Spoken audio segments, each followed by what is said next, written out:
Healthcare in senior care is fraught with problems and challenges, but we're also seeing some amazing new clinical treatments and resources. This show will help illuminate and uncover the good, bad, the ugly in order to equip patients, families, and other healthcare providers. Welcome to Senior Care Confidential. Good afternoon. As nurses, and I know, Brian, you are a physical therapist, but as nurses, we have so many options, especially moms, young moms, or children helping with grandchildren. There's so much an RN can do. Today, we have Karen Raschio, who's a registered nurse. She's an RN board certified nurse in geriatric nursing and has been a nurse and specialized in the care of seniors for most of her 30-plus year nursing career. So welcome to you, Karen. Thank you for coming and being with us today.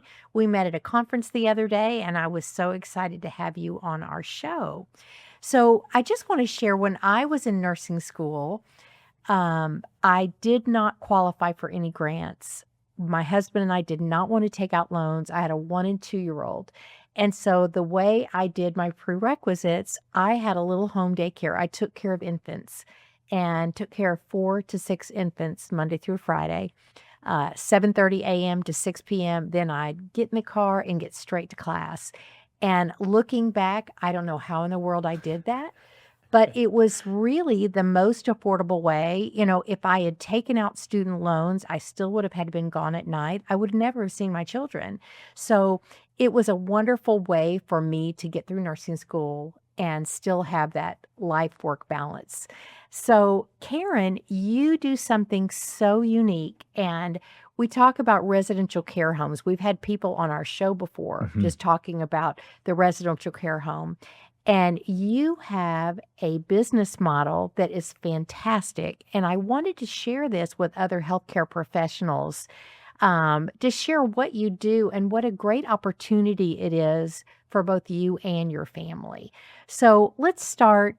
You have a residential care home. Tell us about your home. So we started it 11 years ago. It's here in North Arlington, and my husband had been an assisted living director, and people over the years were from Washington State, where there's lots of little care homes, and people were always saying, well, you're the nurse and he has an MBA. Why don't you all start your own? What are you doing working here in the big facility?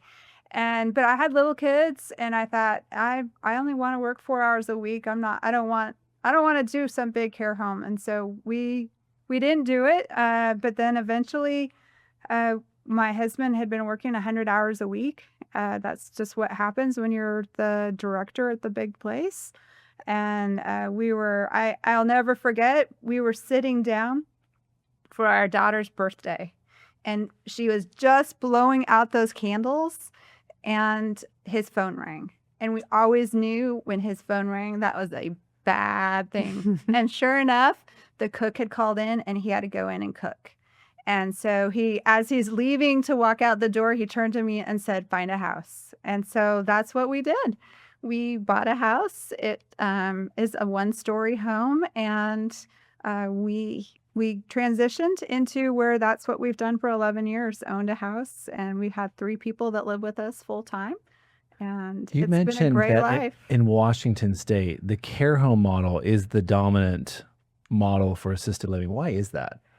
Because here, most everything is huge, right? It's the big, and in Florida, the same thing. Right. You know, the care home is a vibrant industry here, but it's not nearly the big player that it sounds like Washington is. So when we moved here 11 years ago, we were one of the only care homes here in Arlington. And it just, one of the things about Texas is people like things to be big and fancy, right? It's like everything's bigger in Texas. And so I think that's part of the reason it's not as popular here is people want the big, fancy, Flashy. hotel, flashy look.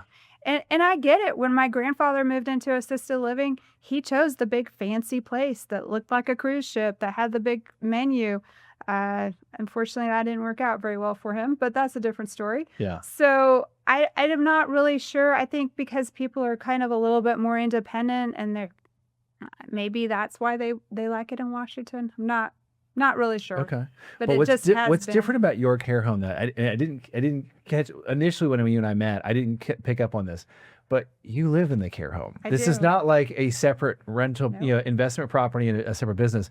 The Yep. business is actually in your home. So you guys had to go Yep. find a home that would fit the needs of aging adults And and a growing two family. and two growing kids. Yeah. Yeah. Yeah. And part of the reason that we chose to do this was, my husband decided that he never saw our kids. We didn't have any family life because he was always working. And so our options that he gave me was I could go back to work as a nurse, or we could go ahead and start this. And I was homeschooling. I had a 9-year-old and an 11-year-old, and I didn't want to give up staying at home with my kids. I've loved staying home with my kids. And so that's why we did this, was so that I could continue to stay home and then he was able to be at home with us. So, as far as a day in the life, when your kids were little and you were homeschooling, like how would the day start? Did everybody have breakfast together? Like, tell us how your day went. So the funny thing about owning a care home, the way that we run it, so we run it the way we would want it to be if we were the member that was living there. And so breakfast is a meal that some people love to get up early and eat breakfast, and some people don't. And so it is not a meal that everyone sits and eats together. We have had periods of time where everyone comes out and sits and eats breakfast, and then we have other periods where it's whenever people get up. We do eat lunch together and dinner together. So that's been our model. And so when my kids were little, I would get up and get everyone going and get breakfast made. And then we would usually do school in the morning after breakfast. And so our home, we bought a home that had a formal living room, formal dining room that's all one big room. And that's our private family space. And so the kids and I would kind of transfer into there, and my husband would run the show with the residents while we were homeschooling. And of course, that was, somewhat fluid. Like the kids would come and go. And, Sure. and really, we had a lot of, especially in those early years, there was a lot of like just interaction. And as the kids got older, then they stayed more out to do high school and college. But yeah. Was there much interaction between the residents there and That was going and to the be my kids? question. Absolutely. That was the best thing about what we did. Yeah. Was, we had a lady that lived with us for 4 years. And she had, when her son was young, she had been really active in Scouts with him. Mhm. And our son was in Scouts. And then our daughter joined Scouts because they let girls in.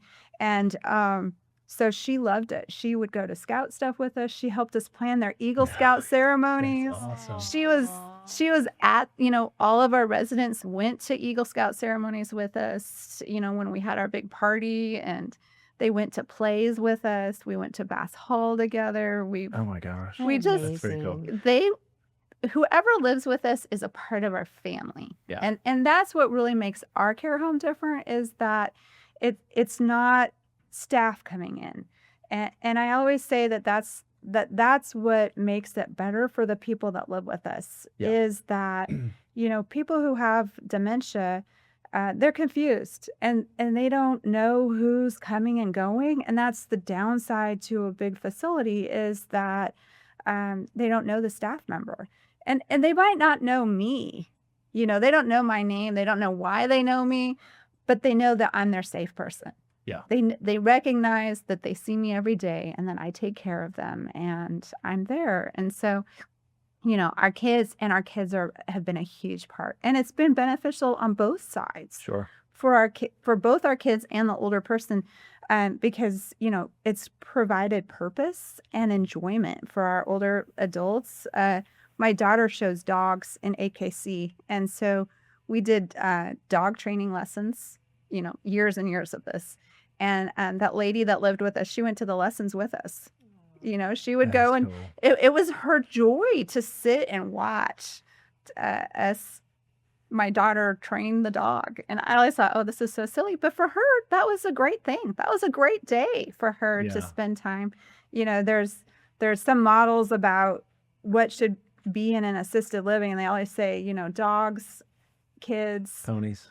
Yeah, I don't have the pony. I have the pony, but I do have the dogs, Chickens. and the Right. cat. Yeah. No cat, but dogs and kids and garden, and let people enjoy life Yeah. the way they're used to. There's some large communities around here that work with some of the local high schools. And I will tell you, when you talk to the residents that have that kind of relationship with high school seniors and juniors, it is the highlight of their week when those folks come over. They just love to be around younger people. Yeah. So I can definitely see the benefit. So this is very different because this is not staff. So when you're talking to family members of prospective move-ins, do you get like, wait a minute, they're living with you as like family member? And how does that, how do you How introduce does to the that? family react to Yeah. that? So our families like it Yeah. because they know they're getting better dang. care. I mean, Yeah. I'm a registered nurse living right there. And so for the family, it's a big relief because they're not having to watch and manage all the little problems. And we've had a couple of people come from a court-appointed guardian that move people in.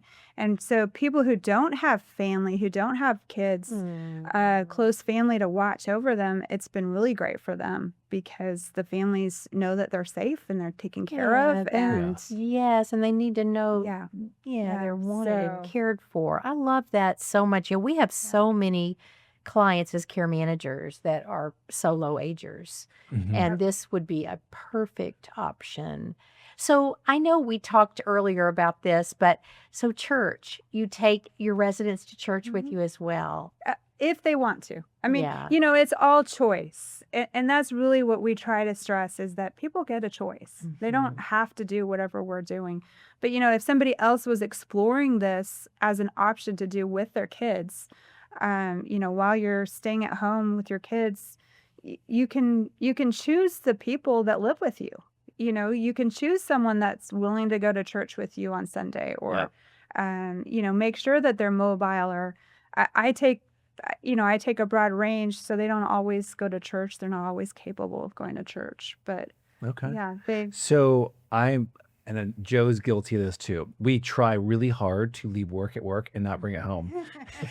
So how does that work for you guys with Because you're always at work. Because you're always on. yeah. So how have you guys built in like safeguards so you don't get burnt out yourself? So I have some pretty hard, fast rules. Okay. So, like we don't do laundry on the weekend. Like my husband will want to throw in the laundry and I'm like, I'm not going to finish that. Laundry is Monday through Friday, and so I plan things. I really try to plan things out so that, we have days that we don't do as much. We try to hire somebody to come in on certain days. What about to help. vacations? So the funny thing about vacations is, my husband and I spend 24 hours a day, 7 days a week together. So vacations, we actually still- vacation separate. No And that's kidding. okay because, It works. it's what works for us. Yeah. So even before we started this, I vacationed separate because my husband worked 100 hours a week, Yeah. our whole marriage. And so we were used to having, a lot of independence. I gotcha. And he doesn't like to vacation as much as me. So he's happy to stay home when I take the kids places. And so what if you get sick? Or you have a migraine or something, you're just like, I can't do it today. So your husband just takes over and handles things. Yeah, that's the beauty of doing it together, and we have a lot of people that say, oh, I want to start this. And I'm like, well, first rule is you have to be willing to be at home. And I was an older parent. My husband's an older parent, so we had already done a lot of stuff. We didn't want to go out all the time. We liked being at home, so it worked well for us. Yeah. It wouldn't work for everyone. You have to be happy at home, but doing it together. And then our kids have been raised in it, and so they help as well. And started out helping from the very beginning, and now we can leave it with them. They will handle all Are they still types there? of care. Mm-hmm. Okay. Yeah, my son graduated from college a year ago, but he's saving for a house, so he's living at home. And Oh, that's great. So he's just, he loved it, obviously, if he's gone back. It's just what he knows. he really loves it. He has at times talked about wanting to take it over eventually. No but kidding. Okay. I don't know. He's the finance So guy. business structure. because this is different, right? So you're not living with residents if it's quote unquote licensed and regulated by the state. So you have to keep it under 3. Is that correct? So yes, we Okay. have to be 3 or less Okay. because we're not licensed. We could still do the same model and be licensed. Oh, you could? Yeah. Okay. We could still live in the home and be licensed. But you chose not to, and we talked before the show about this. Why do you feel like it's more restrictive? I understand that the implication for most of us is, oh, well, I want it licensed because license implies that you're at least keeping up with the bare minimum of standards that somebody in Austin has decided that this is, or a group of people in Austin has decided that these are the things that are necessary, right? To keep people safe and out of harm and all that, avoid neglect.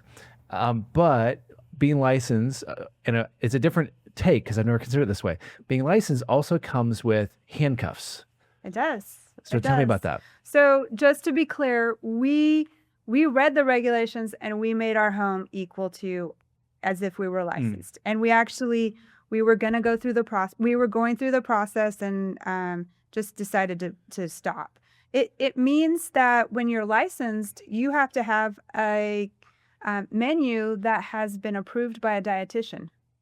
Well, what if John wants egg salad instead of what's on the menu? I mean, now all of a sudden you've got all this bookkeeping that you have to keep track of these menu plans. And that sounds silly, but we like to do what our residents want to eat. Box checking. Yeah. All these checklists that you have to now fulfill. And also for us, because we live there, we don't want an awake staff at nighttime. So in order to be licensed, you have to have awake staff. If you're a type B. But okay. Yeah. And I know that's we're little. not happening. We're little. What's an awake staff going to do? We're going to pay someone to sit on the couch and watch and fall TV. asleep. And hopefully not fall asleep because then we wouldn't be legal. Yeah. And, we don't want them cleaning. We're a small home. Well, everyone would hear it. We need it to be quiet at night so everyone can sleep. And so that was one of the things. And when we were, looking at getting licensed, we just honestly couldn't afford to hire that awake staff. You have to hire them and they have to be on staff the minute that you start the licensing process. So for us, it was going to be, and it was going to take 10 months for that inspection to happen.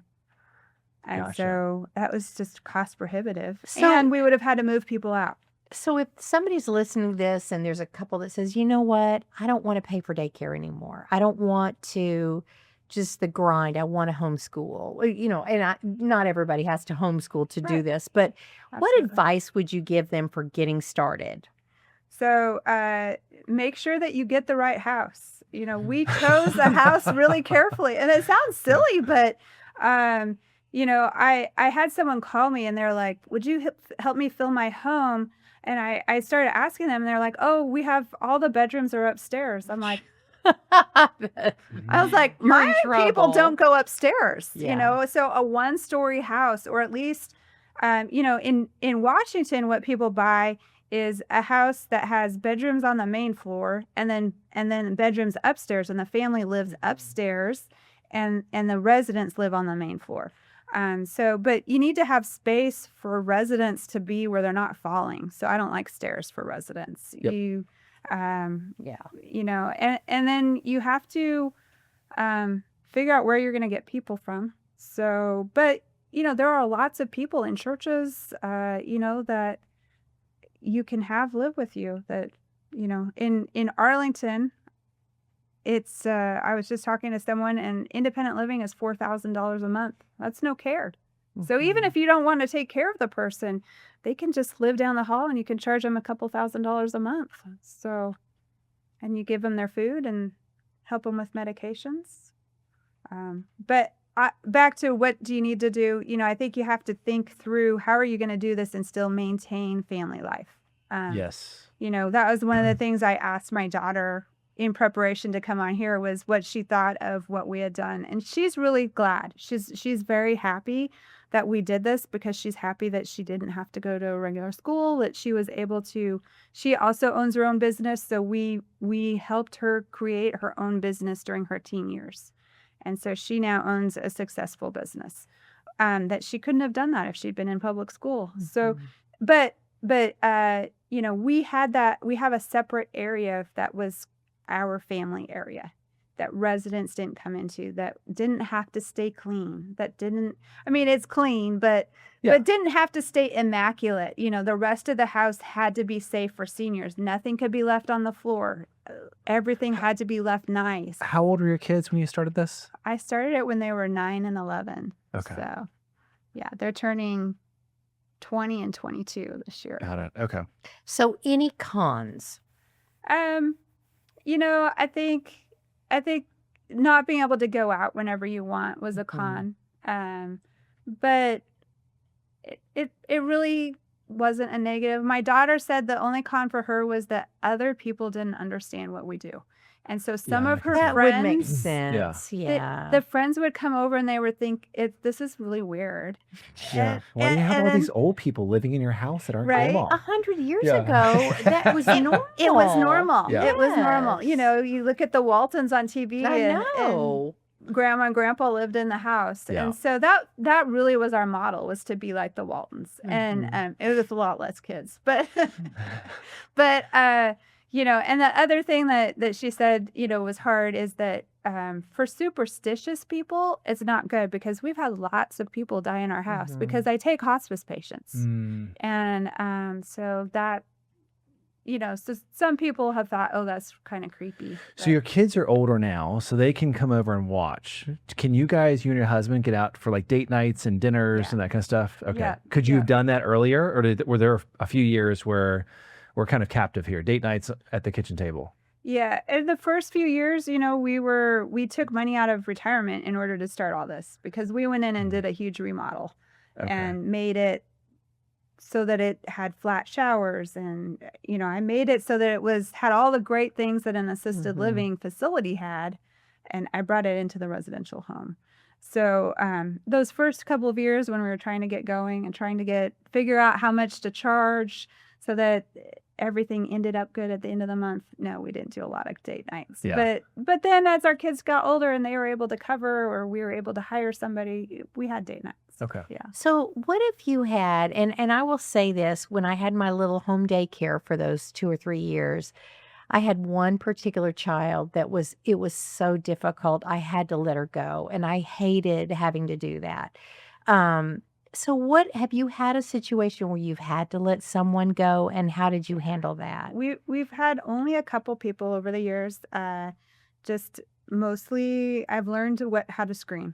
I guess that's the really important thing, is don't just let anyone in. You've got to go and talk to them. You've got to talk to the family, because you're having a lot of interactions with that family. So you've got to make sure that you get along with not only the person, but also their family. Yeah. Well, and that's what some of the placement people, I love senior living specialists, and I had lunch with them the other day, and they were placement service here in Dallas, and that was one thing. I said, what are some things that you wish were easier about what you do? Because I think what they do is hard, finding places for people. But they said it's just being honest, not being truthful about everything, and then they move into a community or a home, and it's not what they presented. It's not a fit. And then they have to move again, and it's not fair for that client. That it's sad to have to move them. So, and that's what I try to stress to people is, you need to be honest with us. We had a family early on that lied to us and said, oh, she's very sweet. And this was a younger lady. She was about, I don't know, she was maybe 50. She was very, they told us she's very sweet, doesn't have any behavior problems. Because one of the things that I've always screened for is that nobody could be violent. And, kids. They had to be able to be around my kids in your family. And be good. And so they lied to us. And then we let her move in. And then a hospice company came and said, oh, yeah, she throws mugs. She throws things. And so, after a couple of weeks, her behavior started. And we did have to say, I'm so sorry, you need to move out. And so we do have a contract that says they have to, they have to move out if these behaviors exist. So Yeah. we are very clear with our list of what things are not acceptable. You can't walk around naked. We had someone that tried that one. I know. Because, it's just across the hall to the bathroom. And it was like, no, our daughter is here in the house. We can't do that. Yeah. Oh. So knowing what you will allow and what you won't allow and making sure that you talk to people is so important. Yeah, makes sense. And I hear through the grapevine that you have a wait list. Well, sometimes. We don't actually right now. Okay. Not at this moment. Do you have any upcoming openings? We do you have foresee? one right now. Oh, Yeah. wow. That's great Yeah. to know. So if somebody wants to reach out to you, Karen, and has a loved one that they think would fit perfectly in your home, how do they reach you? They can call me. I don't know how to do that. You just give your yeah, phone you number. just We'll give put it on your the phone screen. number. Yeah. Sorry. 682-808-8770, or our email or our website is ajoyliving.com. AJOYliving.com. That's Okay. correct. A Joy Great. Living. I love that. Great. Thank you so much, Yeah. Karen. This was great. Yeah, and this I is would interesting. love to come and see your home. Absolutely. And we just appreciate you taking the time away from your husband and family and residents and coming to talk with us. She got her vacation. I did. I know. It is a little Her vacation. solo vacation for a I couple hours. know. Yeah. So we appreciate you. And Thank thank you you. for taking such good care of our sweet seniors. My pleasure. Thanks. Thank you for all that you do.